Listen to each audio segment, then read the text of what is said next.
And Qiyam is so important, not only in the Salat, but what it symbolizes is also important.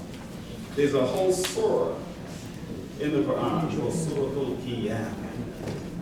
Imam translated that the day of standing, not the day of resurrection. That's Christian language, resurrection. And it throws, as I mentioned, it throws the believers off and thinking about this is something happening after we die. No, Yom Al-Qiyamah is the day we stand on earth while we're here. It's the stand we take on earth while we're here. That's the Qiyamah that Allah's talking about. And we have to understand these things in the Salah. So we stand up, and it's at this position that we recite Quran. We don't recite Quran in any other position, but Qiyam, when we stand up.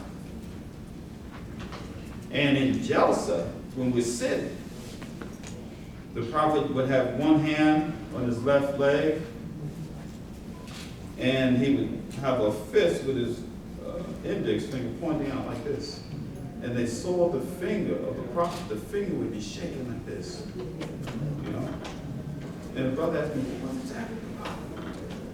See, the position of Jalsa is the position where the believer develops their conviction to do the work of building the community.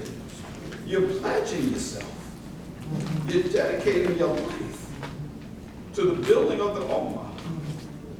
And so the Prophet's finger used to shake because his dedication was so strong. His conviction was so strong. His whole hand would shake and his finger would shake.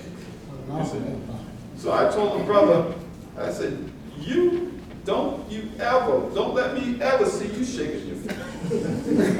You're not going to be playing, this ain't no joke, you know. But your finger will shake when you have the conviction to build the Ummah. Then if I see your fingers shaking, I'll be like, Allahu Akbar, Takbir, you know. But we're not just monkeying around with the Salah, but that position of Jalsa is, Imam Mohammed taught us, it is the public demonstration of our conviction. And there's another position, Qa'idah, that's the short sitting position. Imam Mohammed taught us that is the private conviction. So we have a private conviction, and then we have a public conviction. And which one is the most important?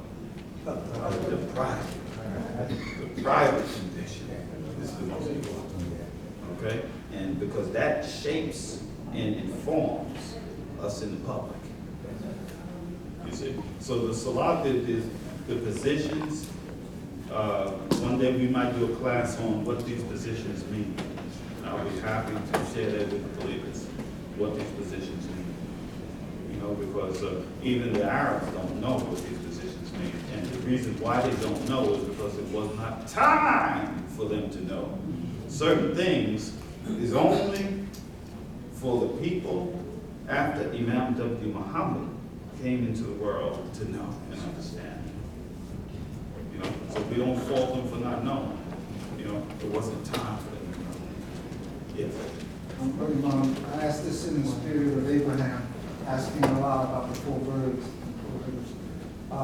When you spoke of the principle being over the board and not the board over the principle, I'm trying to get a concept, understanding of that concept as we live in this world today, because obviously the board runs the principle. But how do you hold the principal or leader, whoever that is, accountable? Who holds them accountable? Yeah, and who are they accountable to? Right, the board can hold the principal accountable, but the board is not over the principal. You see, the principal, the leader, comes to the board. The board is not over the leader. Islamically, in the Western world, sometimes the board is over the operating officer. And I looked at the Trump organization. And you know who runs the Trump organization? Trump. He's the chairman of the board, he's the president, you name it. Every title that means I am the boss, period. He runs that whole thing. And he has boards, but the boards are not over him. See, he understands that. He's not, you know, done in that area. In Islam, there's a leadership of one in Islam. So that person has the dignity and respect to come to the board and present to the board, but they're not over. That person is over the board. If I may, the Pakistanis came to us and asked us to make a decision about buying our building. Yes. And they asked our Imam, and he said, well, I have to get back to my community. They said, well, don't you make the decisions?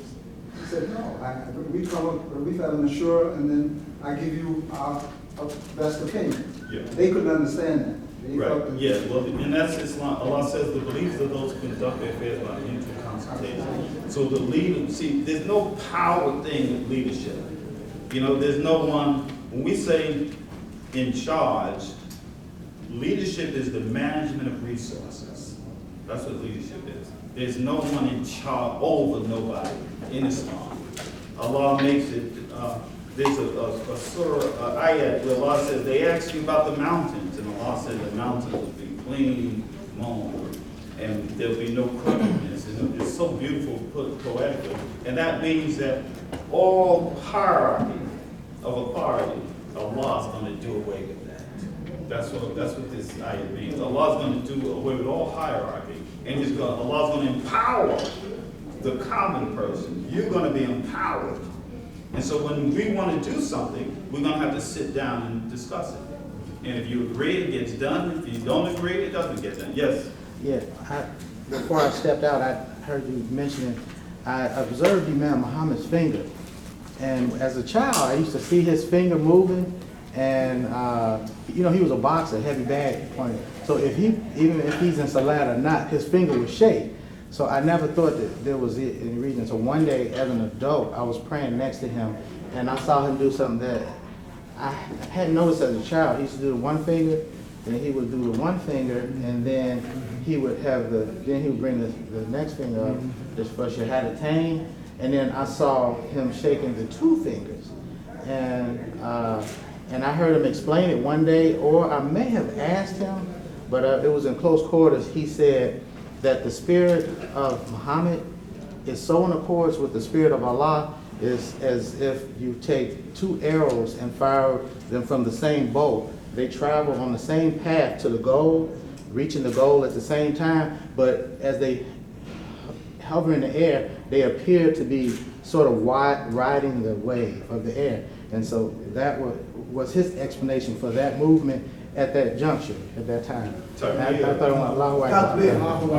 Right. And it's speaking to the conviction that you have, because what we're doing is we're advancing the work of Muhammad. This is why Imam Muhammad said that we are associates of W. Muhammad.